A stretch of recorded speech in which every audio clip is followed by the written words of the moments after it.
속한 수만 보이도다. 이것이 나의 간증이요, 이것이 나의 찬송일세. 나 사는 동안 끊임없이 구주를 찬송. 이것이 나의 간증이요, 이것이 나의 간증이요, 이것이 나의 찬송일세. 나 사는 동안 끊임없이 구주를. 우리 다시 한번 고백합시다.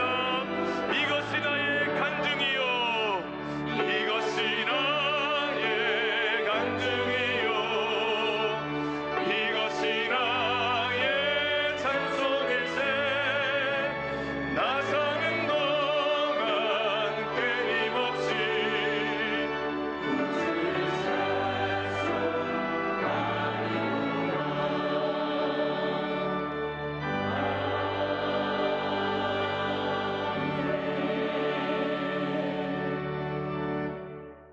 사랑의 하나님, 외아들을 십자가에서 죽기까지 우리를 사랑하시고 때를 따라 돕는 은혜로 지금 이 시간까지 우리를 인도하심을 감사드립니다.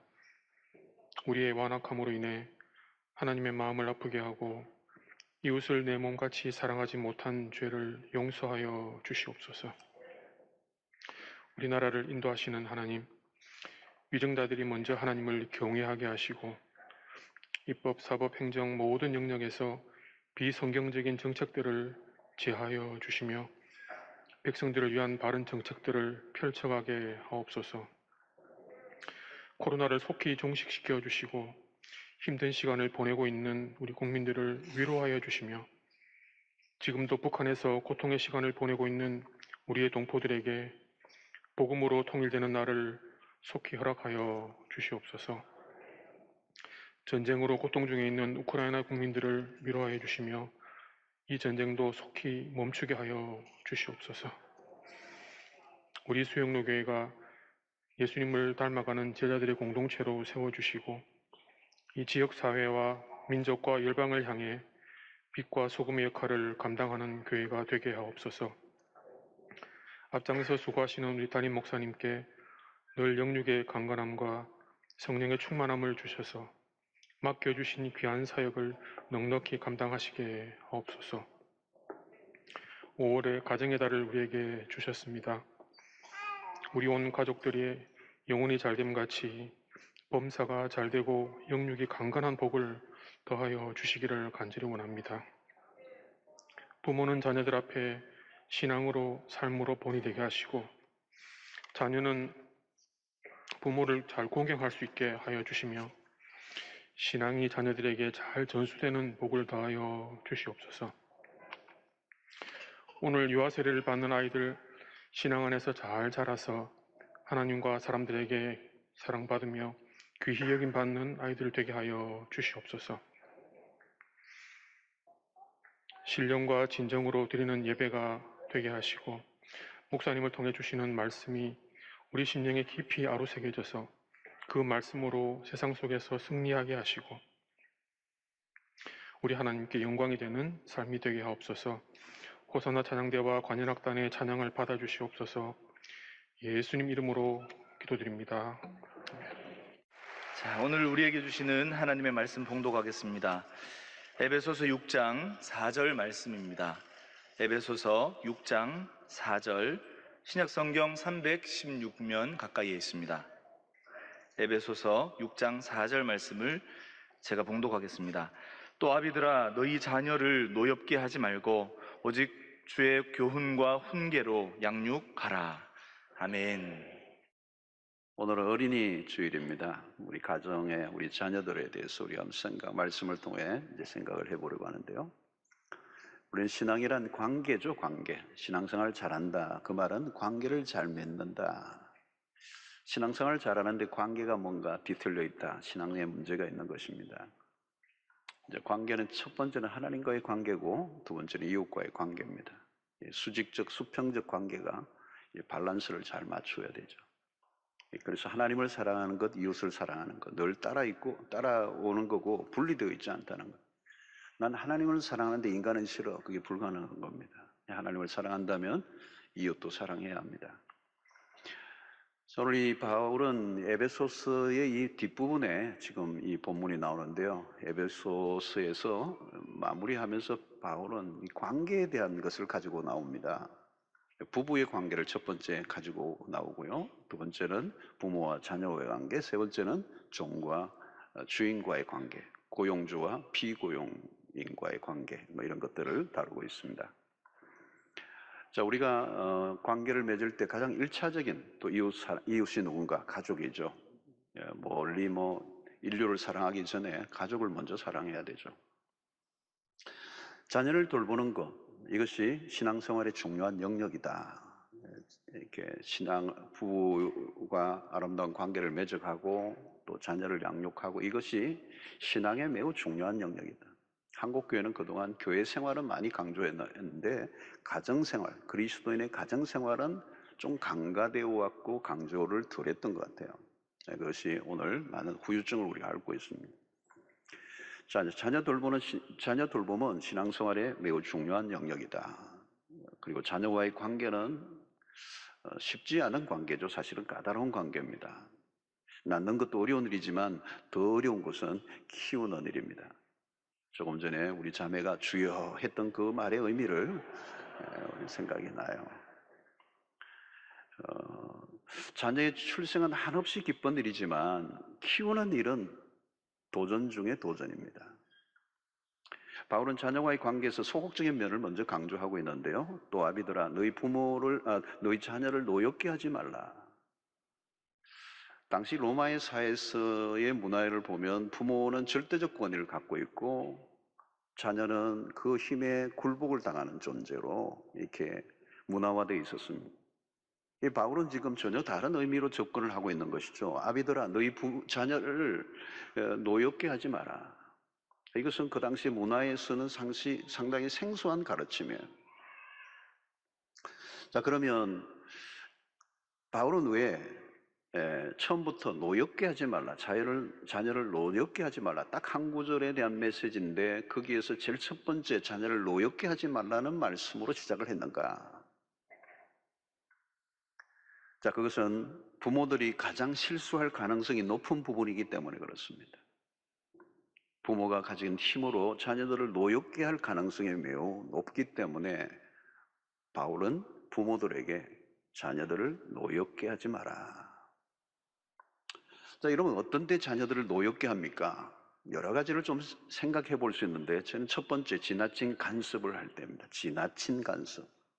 관심은 중요한데 간섭이 지나칠 때 자녀들이 노여워한다, 분노한다. 부모는 자녀들보다 오래 살았기 때문에 삶의 경험도 많고 지혜도 많이 있죠. 당연히 자녀들이 내가 실수했던 것을 반복하지 않기를 원하는 마음이 있을 거예요. 그리고 내 자녀가 보다 더 나은 삶을 살기를 원하는 마음은 부모들에게 다 있는 것입니다. 그래서 가르쳐주고 싶은 게 많은데 문제는 지나친 강요라는 것입니다. 자녀의 삶에 영향을 주려고 하는 과욕이 문제입니다. 우리는 자녀를 대할 때 그들을 독립된 인격체로 보아야 합니다. 물건과 같이 제조되거나 조작될 수 없는 인격체다. 자칫 우리는 부모들은 이 자녀를 소유물로 여길 때가 있습니다. 자녀들의 행동들에 지나치게 간섭을 할 때 자녀들은 분노하게 되죠. 그것은 자녀에 대한 지나친 집착, 그리고 그 집착이 낳은 과잉보호가 자녀들을 분노하게 한다는 것입니다. 두 번째는 무관심입니다. 지나친 간섭도 문제지만 방치하는 것도 문제입니다.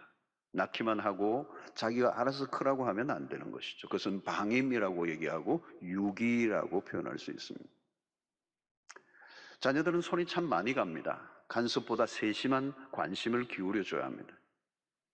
아이들은 부모의 관심 속에 자라죠. 관심이 곧 사랑입니다. 어릴수록 더 많은 관심이 필요합니다. 우리는 집에서 기르는 작은 식물도 조금만 관심을 기울이면 잎사귀가 파릇파릇해지는 걸 느껴요. 그래서 조금만 방심하면 그냥 시들어버리고 더 방심하면 죽어버리는 거죠. 아이들은 말할 것도 없습니다. 방치해버리고 책임을 지지 않을 때 아이들은 분노하게 되는 것이죠. 왜 나를 낳았소? 그런 거. 또 분노하는 것은 뭘까요? 노여워하는 이유 중에 하나는 비교하는 것입니다. 아이들이 질색하는 것 중에 하나입니다. 이 부모는 어쩔 수 없이 비교를 잘 하는 것 같아요. 비교하고 싶은 유혹이 자꾸 충동적으로 일어나요. 쟤 좀 봐라. 그 몇 동 몇 토 걔 좀 봐라. 그 아이들은 몇 동 몇 토 쳐다보기도 싫어. 걔는 말이다, 말도 잘 듣고 공부도 잘하고 최근에는 아르바이트해서 돈까지 벌어온다더라. TV를 보다가도 비교 대상만 나오면 저런 애들은 뭔가 다른 것 같아. 넌 뭐냐? 이런 비교하면 안 돼요. 전혀 다르게 지음을 받았다는 것입니다. 매사에 비교하고 열등감에 빠지게 하는 것은 분노를 일으켜야 하는 것입니다. 왜 자꾸 누군가를 끌어들여 아이들이 주눅들게 만드는가? 우리 아이만이 가진 독특함을 인정해 줘야 합니다. 우리 아이만이 가지고 있는 그 안에 하나님이 심어 놓으신 어떤 잠재력, 가능성, 유니크한 어떤 무엇을 우리 아이만 할 수 있는, 내 아이만 가지고 있는 무엇인가가 있다는 것. 얼마나 잘났느냐, 얼마나 유능한자가 아니라 우리 자녀가 있는 그대로 자신을 사랑할 줄 알게 하고, 그리고 자기에게만 있는 고유한 하나님의 어떤 은사를 발휘하여 살아가도록 돕는 그 일이 부모가 할 일이니. 또 이러면 자녀들이 노여워하는 이유 중에 하나는 부부간의 불화입니다. 부부간의 잦은 말다툼이나 가정 불화는 아이들의 감정을 요동치게 만듭니다. 자녀들에게 줄 수 있는 최고의 선물이 있다면 그것은 좋은 부부의 관계입니다. 부부의 갈등은 자녀들의 마음을 상하게 합니다. 부부의 문제는 부부의 문제로 끝나지 않습니다. 자녀들이 정서적 불안정 등으로 후유증을 앓게 되고 계속되는 부부의 불안은 가정 안에 화약고를 만들고 있는 것과 같습니다. 또 다른 자녀를 노엽게 하는 것 중에 하나는 자녀에 대한 높은 요구입니다. 부모의 욕심이 언제나 문제입니다. 자녀에 대한 부모의 높은 기대, 높은 목표를 세우고 아이들을 몰아붙일 때 그 아이들은 노여워하는 거죠. 우리 사회가 얼마나 경쟁이 심합니까? 입시철이 되면 이 압력은 최고조에 이르죠. 아이들은 부모의 기준에 맞추려고 애를 쓰지만 내면에는 분노가 쌓여 있습니다. 자기가 원하지 않는 공부, 자기가 원하지 않는 학교, 전공을 선택하며 자기의 길이 아니라 부모의 위신과 체면을 세워주기 위해서 나를 닥달하고 있다는 사실을 자녀들은 모를 리가 없습니다. 자녀들은 부모의 과도한 욕망의 희생물이 될 때 그들은 노여워하게 됩니다. 부모의 기대치가 높을수록 자녀들의 분노 지수는 올라가는 것입니다. 또 다른 노여워하는 것은 부모의 엄격함입니다. 조그만 실수에도 변명을 용납하지 않는 자비와 용서가 없는 가정, 아이의 입장을 전혀 고려하지 않는 몰아세우는 작은 실수에도 꼼짝 못하게 하는 그 엄격함이 숨이 턱턱 막히게 하는 것이죠. 신자들의 가정에서 자주 일어나는 일입니다. 특히 율법주의적인 가정, 신앙생활을 열심히 하는 가정인데 왠지 아이들의 얼굴은 어두워요. 자발적이지 않고 강요가 너무 많아. 주일날 교회 갈 때도 옷 입는 것으로 한판 싸우는 거. 예배 시간에도 계속 예의주시라는 거예요. 발꼼짝하지도 마라. 목사님 얘기를 듣고 있니? 아주 매서운 논소리로 가정 예배에서도 엄격하게 그 기준 안에 몰아세울 때 아이들은 굉장히 힘들어하는 거예요. 엄격한 신앙의 가정에서 자라다가 나중에 성장하면 신앙을 거부하는 일들이 일어나는 거예요. 율법주의적인 가정에서 엄격한 부모 아래 살았던 그 후유증인 것이죠. 또 하나, 언어의 폭력이 있습니다. 실수나 사건 자체보다 자녀의 인격을 건드리는 언어. 부모 말의 파워는 대단한 것입니다. 죽고 사는 것이 혀의 권세에 있습니다. 때려서 신체에 상처를 입히는 것보다 더 심각한 상처는 말로 그 영혼에 새겨진 거지. 어떤 말은 일평생 지워지지 않습니다. 폭력적인 언어는 자녀의 가슴 속에 분노로 남아있는 경우가 많습니다. 언어의 폭력, 언어의 학대를 조심해야 합니다. 나도 모르게 툭 내비쳤는데 그것이 치명적인 영향을 미쳐요. 부모가 분풀이하는 방식으로 자녀들을 대하면 안 됩니다. 감정이 잘 다스려지지 않을 때는 말을 하지 않는 게 차라리 나아요. 부모의 말 한마디가 결정적인 영향을 주기 때문입니다. 자, 우리는 이 여러 가지, 그 외에도 많이 있지만 요약해서 몇 가지만 나누었습니다. 전체적으로는 한마디로는 뭘까요? 자녀를 노엽게 하지 말라는 이 말은 자녀의 인격을 존중해 주라는 것입니다. 여러분, 어리고 철이 없다 할지라도 함부로 대해서는 안 돼요. 아무리 어려도 그 아이는 한 인격을 가지고 있는 존재라는 거예요. 인격적인 대우를 해줘야 된다. 모든 문제는 사실 부모로부터 출발합니다. 부모들의 입장에서는 할 말이 많죠. 자녀들을 위해서 희생하고 헌신을 다합니다. 최선을 다합니다. 요즘 부모들이 자녀들 눈치를 얼마나 봅니까? 수험생이 있는 집안은 말할 것도 없습니다. 오늘날 가정의 구조는 심할 정도로 자녀 중심입니다. 그런데 자녀들은 불만이 많아요. 아빠, 엄마가 너를 얼마나 사랑하는지 알아? 근데 자녀들의 대답은 전혀 달라요. 내가 얼마나 힘든지 알아? 온도차가 커요. 왜냐하면 부모의 자기식 사랑이었기 때문에. 일방적인 사랑의 문제입니다. 자기 중심적 사랑, 자기 만족을 위한 사랑은 도리어 자녀들에게 상처를 주게 되는 것입니다. 자녀들은 마치 깨어지기 쉬운 그릇과 같습니다. 노여움은 반항적인 기질로 만들어가게 되고 의미 있는 대화를 단절시켜버리게 되는 것입니다. 특히 입시철에는 더 심하게 나타납니다. 부모의 일방적 강요는 자녀들을 불행하게 만드는 것입니다. 자, 그러면 자녀를 노엽게 하지 않으려면 어떻게 해야 합니까? 자녀를 제대로 이해해야 한다는 거죠. 아이들의 문화를 읽고 해석하고 이해한다는 것은 어려운 것입니다. 몸에 새긴 문신들, 어울리지 않는 장신구들, 요즘 보니까 이 귀걸이 정도가 아니라 그냥 아무 때나 다 걸더라고요. 요즘은 초등학교 5학년만 돼도 여자아이들이 화장을 하기 시작하는 거예요. 엄마가 보기에는 유치찬란하게 하는 거예요. 노출이 심한 옷차림, 버릇없이 보이는 행동들, 받아들이기 힘든 경우가 많아요. 부모들이 보기에는 그렇습니다. 부모의 위신이나 체면을 전혀 고려하지 않고 주일날 교회를 나서는 아이의 모습을 볼 때 대략 난감. 이해하려면 별 수 없이 아이의 수준으로 내려가는 수밖에 없어요. 여러분, understanding이라는 영어 단어가 그거잖아요. 그 아래로 내려가서는 거. 같은 위치도 아니고 위의 위치가 아니고 그 아래로 내려가야 돼요. 바로 이것이 예수 그리스도가 우리에게 보여주신 성육신, 인카네이션이에요. 하나님이신 분이 인간이 되시고 죄인과 같은 모양을 가지신 분, 인카네이션, 끊임없이 낮아지시고 인간과 같이 되셨던, 하늘 보좌 우편에서 영광스러운 모습으로 우리에게 덕도하라고, 내 수준으로 한번 올라와 보라고 노력하라고 얘기하시지 않고 그분이 직접 세상에 내려오시고 인간의 몸을 입으신 거예요. 부모의 입장으로 끌어올리려고 하는 것이 아니라 자녀의 입장으로 내려가는 일은 참 어려운 일입니다. 너는 왜 내 말을 못 알아듣냐가 아니라 아이들의 언어를 이해하려고 노력해야 하는 거예요. 세대 간의 차이가 너무 커요. 형과 동생 사이도 문화적 차이가 있고 세대 갭이 있어요. 2살 차이인데 얘는 내 말을 못 알아들어 그러더라고요. 부모와의 거리는 말할 것도 없습니다. 소통이 쉽지 않습니다. 공감은 더 어려운 것입니다. 이때 부모에게 요구되는 것은 인내의 훈련이에요.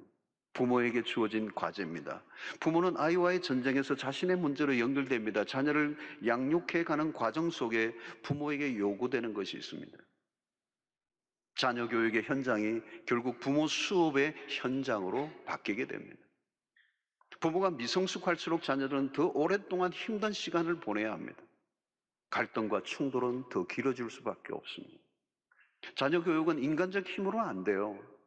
한국의 유명한 교육학의 전문가인데 교육학 박사님이세요. 근데 자녀 문제는 자기가 어찌할 수 없어서 끙끙거리는 모습으로 그렇게 글을 써놓은 것을 보았어요. 교육학의 전문가인데, 한국에 내놓으라는 전문가인데 이 교육학 전공이 자녀에게는 안 통해.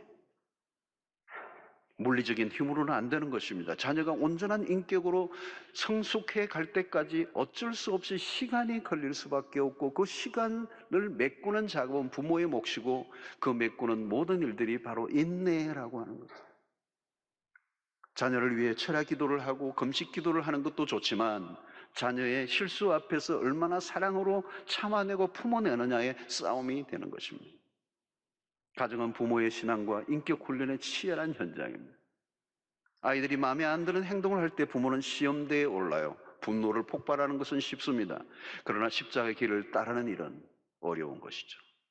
십자가의 길을 따른다는 것은 선교지에만 필요한 게 아닙니다.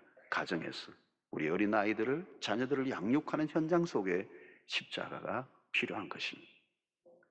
여러분, 자녀를 노엽게 하지 말라는 것은 징계하지 말라는 말은 아니에요. 마음대로 하도록 내버려 두라는 말이 아니에요. 그냥 방임을 하면 자기 멋대로 행동하게 되죠. 나중에는 통제가 안 되게 됩니다. 많은 부모들이 아이들을 기죽이지 않으려고 애를 씁니다. 대단한 관용을 베풉니다. 근데 조심해야 돼요. 자칫하면 방목이 될 수가 있습니다. 그래서 우리는 사랑과 징계는 함께 가야 돼요. 성경은 체벌을 지지하는 편입니다. 잠언서를 보면 자녀들에게 체벌을 권면해요. 잠언 13장 24절에 보니까 매를 아끼는 자는 그의 자식을 미워함이라. 자식을 사랑한다면 매를 대라는 것. 자식을 사랑하는 자는 건실히 징계하느니라. 23장, 잠언 23장 13절로 14절은 조금 더 구체적으로 얘기합니다. 아이를 훈계하지 아니하려고 하지 말라. 채찍으로 그를 때릴지라도 그가 죽지 아니하리라. 죽지 않을 만큼 때리라는 건가요? 내가 그를 채찍으로 때리면 그의 영혼을 수월에서 구원하리라. 흥미로운 표현들입니다. 아이들이 길을 살려주는 것과 버릇없이 커가는 것은 구분이 되어야 한다는 겁니다. 3살 이전에 때리면 나중에는 체벌할 일이 적어진다는 거예요. 여러분, 이미 사춘기가 되면 체벌을 할 수가 없어요. 그는 역작용이 일어날 가능성이 많아요. 3살 버릇이 8까지 간다는 말은 권위 있는 교육학자들이 인정하는 설득력 있는 이론으로 알려져 있습니다. 체벌을 하더라도 매우 조심스러운 것은 부모의 감정 처리입니다. 화풀이 하듯이 하면 역작용이 일어나죠. 괜히 바깥에서 받은 스트레스를 아이에게 풀러서는 안 되는 것이죠. 아빠의 기분에 따라 자녀들이 눈치를 보는 것은 좋지 않습니다. 징계를 하되 아버지는 힘의 절제를 해야 되고, 엄마는 입의 절제를 해야 돼요. 성령의 도우심으로 절제된 감정으로 자녀를 훈계할 수 있어야 합니다. 부모의 미성숙한 인격을 드러낸 다음에는 모든 말이나 행동은 마이너스가 되고 맙니다. 자녀 교육의 어려움은 부모들 자신이 죄성을 가진 연약한 인간이라는 점, 뿐만 아니라 아이들 역시 끊임없이 불순종하고 반항하고 거부하려는 죄성 아래 있다는 사실, 이 죄성을 가진 엄마와 아빠, 그리고 죄성을 가지고 있는 아이와의 이 관계 속에 서로 상처를 주고받을 가능성이 가정 안에서 너무도 많은 것입니다. 오히려 부모로부터 상처를 입은 자녀들이 참 많이 있습니다. 특히 사춘기를 둔 부모들은 홍역을 치릅니다. 홍역을 치고요. 첨예한 전쟁을 벌이고 있습니다. 스스로 독립하려고 하는, 그래서 제발 내버려 두라고 하는 그 외침 속에 부모는 끊임없이 그들을 간섭하려고 할 때 충돌이 불가피하게 되는 것입니다. 누가 더 세냐의 싸움이 벌어집니다. 주도권 싸움입니다. 누가 결정권을 갖느냐의 싸움입니다. 전쟁은 매일 벌어집니다. 부모와 달리 순교가 아니라 집에서 순교를 경험하게 됩니다.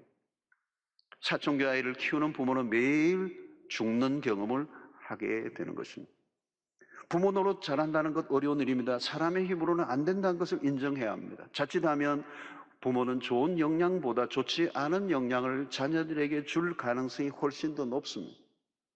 구약의 인물 중에 요셉이나 사무엘은 일찍부터 부모의 영향을 떠나 살았던 아이들이었습니다. 그러나 얼마나 훌륭한 인물들로 자라났습니까? 하나님이 그들을 양육해 주신 것입니다. 어설픈 자녀 교육은 아이들의 영혼을 더욱더 망칠 수가 있습니다. 자녀들은 곧 부모의 품을 떠납니다. 생각보다 자녀들은 빨리 떠납니다. 그래서 어떤 이는 자녀들은 내 집에서 잠시 머물다가 떠나는 귀한 손님이라고 얘기했습니다. 있을 때 사랑으로 잘 양육하고 훈련을 받게 해 줘야 합니다. 하나님이 우리에게 위탁해 주신 귀한 주의 자녀들이기 때문에 매 순간 하나님의 자비와 긍휼을 구하는 겸허함을 가지고 보살펴 주어야 하는 것입니다. 자녀를 노엽게 하지 말라. 이것은 소극적 의미입니다. 부모의 적극적인 역할도 오늘 바울은 강조하고 있습니다. 노엽게 하지 않는다는 것은 간섭하지 않고 자유롭게 놓아두라는 것을 말하는 것이 아니에요. 부모의 중요한 역할이 남아 있습니다. 그래서 노엽게 하는 것은 부정적 영향을 끼치는 것이라면 주의 교훈과 훈계로 양육하는 것은 긍정적인 부모의 역할을 오늘 바울은 강조하고 있습니다. 노엽게 만드는 것은 역기능적인 것이라면 주의 교훈과 훈계는 순기능적인 것입니다. 이 두 가지는 모두 깊은 연관성이 있고 상호 보완적입니다. 자녀를 노엽게 하지 않는 것과 주의 교훈과 훈계로 양육하는 밸런스가 중요한 것입니다. 그리고 주의 교훈과 훈계란 무엇일까요? 이 교훈과 훈계는 차이가 있습니다. 교훈은 예방적 차원이라면 훈계는 치료적 면이 있습니다. 우리가 아무리 바르게 살아가도록 교훈을 주어도 그 말씀대로 가르침 받은 대로 살지 못하고 실수하고 옆으로 빠질 때 우리는 뭐예요? 교훈만으로 안 되고 훈계도 필요하다는 거죠. 그래서 교훈과 훈계가 적절하게 다루어져야 합니다. 그리고 주의 교훈과 훈계란 구체적으로 무엇을 의미할까요? 그것은 부모 자신의 철학이나 신조가 아니라 자녀 교육의 기준은 언제나 하나님의 말씀이어야 한다는 것입니다. 여러분, 한 가지 분명한 결론이 하나 있어요. 부모의 잔소리로는 자녀의 인생을 바꿀 수 없다라고 하는 거예요. 여러분, 잔소리로 아이들이 바뀔 수 있다면 잔소리 해야죠. 오늘 여기 주의 교훈과 훈계라는 말은 세속적 교육 방식과 구별되어야 된다. 그냥 부모 자신의 어떤 철학과 신념으로 신조로 가르쳐서는 안 된다. 교육의 주도권을 주님께 맡겨야 된다. 자녀들 스스로가 주님의 인도와 통제 가운데 들어갈 수 있도록 돕는 역할을 부모가 해야 된다. 그런데 부모가 너무 자기 중심적 그런 가르침으로 힘을 가하면 위험해진다는 거예요. 부모의 의욕이 강할수록 자녀들은 망가뜨려진다는 것이죠. 부모는 자신의 한계를 인정해야 합니다. 부모는 완전하지 않습니다. 부모가 자신의 불완전한 틀 속으로 자녀들을 집어넣으려고 할수록 위험해진다는 거예요. 부모가 가진 편견, 잘못된 선입견, 잘못된 가치관, 세속적인 가치관을 심어주지 않도록 노력해야 합니다. 성공해야 돼, 돈을 벌어야 돼, 수단과 방법을 가리지 않고 경쟁에 이겨야 한다는 이런 잘못된 세속적 가치관을 나도 모르게 심어줄 수가 있습니다. 자녀의 삶을 바꿀 수 있는 힘은 세속적인 어떤 가르침이 아니라 하나님의 말씀에 있다는 확고한 부모의 태도가 필요한 것이죠. 결론은 하나님의 말씀의 능력입니다. 부모가 자녀에게 무엇을 남겨주지 못한다 할지라도 남겨줄 것이 없다고, 유산을 남겨줄 게 없다고 안타까울 필요가 없어요. 다른 것은 못 주어도 한 가지 분명한 것을 물려주면 되는 거예요. 그것이 바로 하나님의 말씀입니다. 하나님의 말씀만 물려준다면 그 다음은 염려할 필요가 없어요. 그 말씀이 그 아이의 인생을 책임져 주실 것이기 때문에. 그래서 오직 주의 교훈과 훈계로 양육하라. 부모에게 부담이 되는 말씀이에요. 주의 교훈과 훈계로 양육하려면 부모 자신이 먼저 자신을 돌아보아야 됩니다. 부모 자신이 말씀대로 살지 않으면 어떤 말도 의미가 없습니다. 중요한 것은 부모가 무엇을 보여줄 것인가 하는 거죠. 여러분, 우리의 자녀들은 부모가 보여준 대로 따라오게 되어 있습니다. 보여준 대로요. 여러분, 우리의 자녀들은 부모의 삶을 모르는 것 같아도 다 보고 있습니다. 감출 수가 없어요. 자녀들은 부모를 카피하고 있다는 거예요. 내가 말씀대로 살고 있는가? 우리는 매일 우리 자신을 돌아봐야 돼요. 가장 안 좋은 것은 이중성입니다. 말과 행동이 다를 때, 부모에게서 신앙과 삶의 괴리를 느낄 때 자녀들은 혼란에 빠집니다. 여러분, 자녀들에게 가장 치명적인 그런 좋지 않은 교훈은 부모의 위선입니다. 만약에 부모가 위선을 보이기 시작하면 그 자녀는 더 이상 그 부모를 따르지 않아요. 여러분, 교회에서는 사람들에게 존경받는 위치인데 집에 가면 다른 모습으로 돌변하는 사람들이 있어요. 너무도 교회에서는 나이스한 분이고 너무도 친절한 분이고 모든 사람들이 다 존경하고 따르는데 집에 가면 전혀 다른 사람이 되는 사람들이 있다는 거예요. 우리 교회는 없는 줄로 압니다만, 놀랍게도 아이들은 부모의 말과 행동의 불일치를 알아보는 일에 대단한 판단력을 가지고 있어요. 여러분, 내 신앙의 상태가 어떤가를 자녀들에게 한번 물어보십시오. 자녀들은 정말 잘 알고 있습니다. 여러분, 신앙이 최고라고 하던 아버지가 집에서 내 돈 하면 자녀들은 헷갈리는 겁니다. 부모가 하나님을 두려워하지 않는데 자녀들이 하나님을 두려워할 리가 없습니다.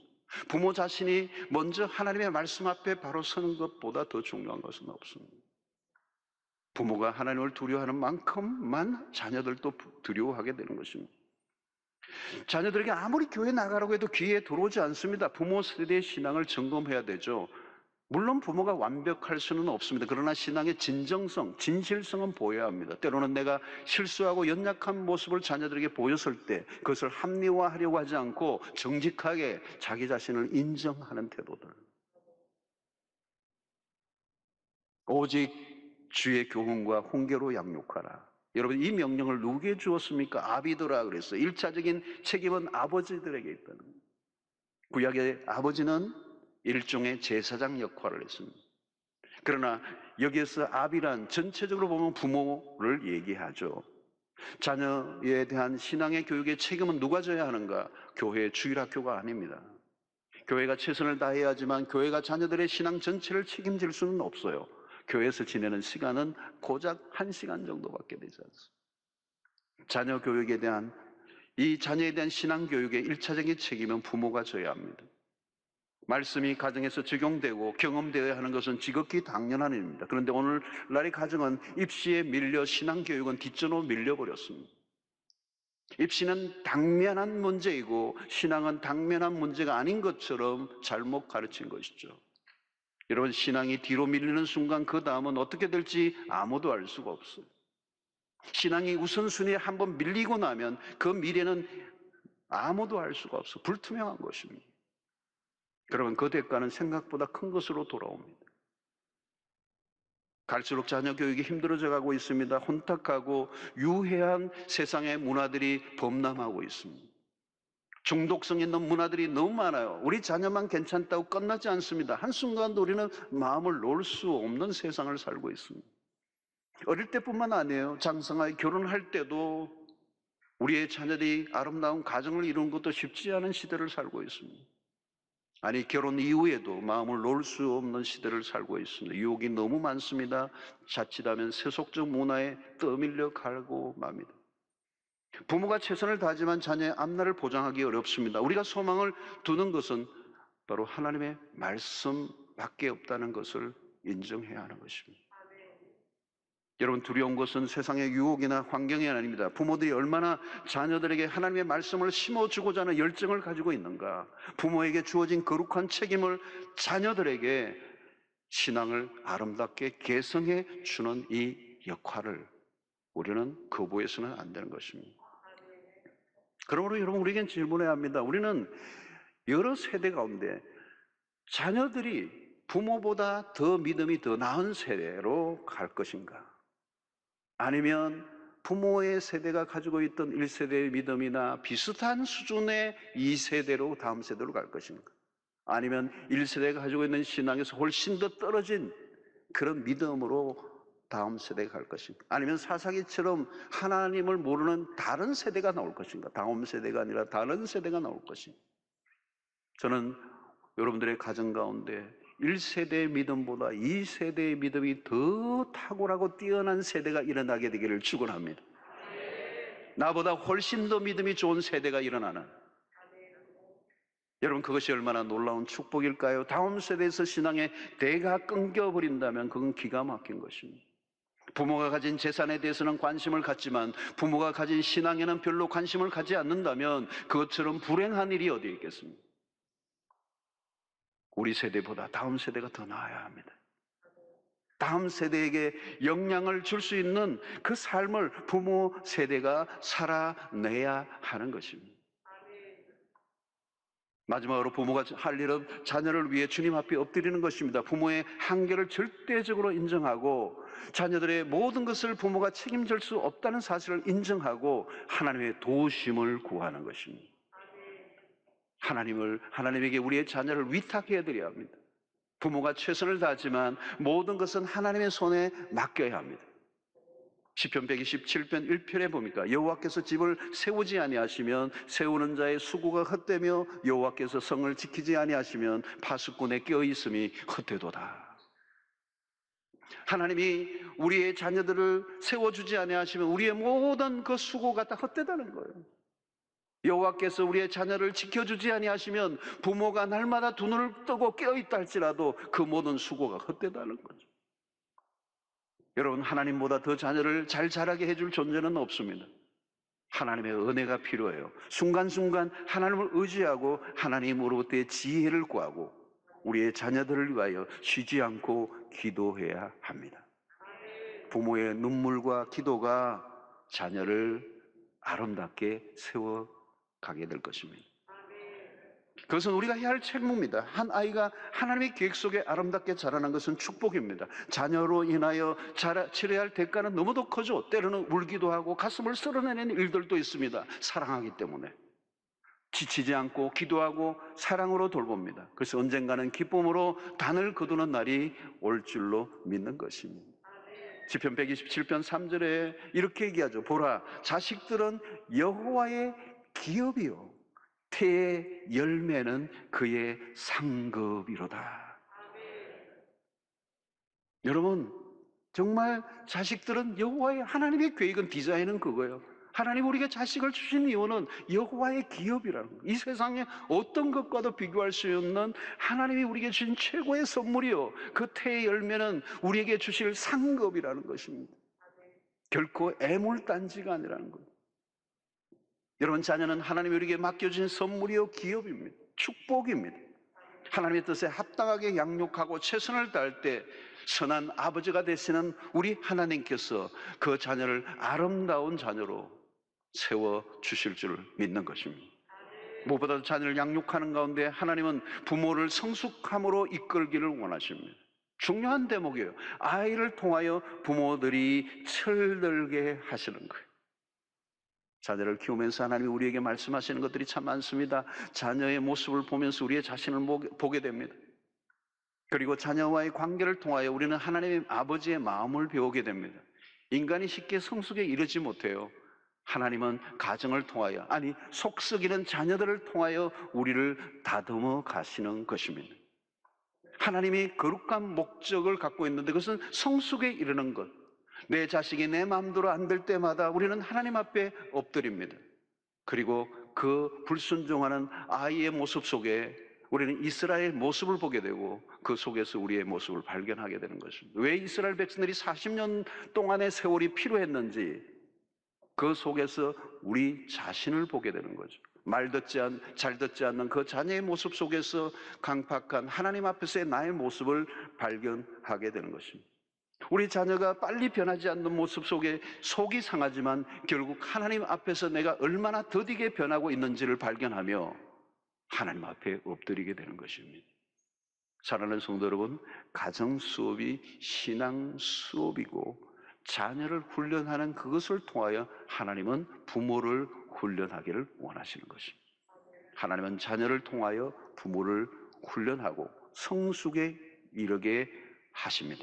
마침내 그 자녀를 통해서 부모가 성숙해질 때 어느 순간 변화된 우리의 아이의 모습도 발견하게 될 것입니다.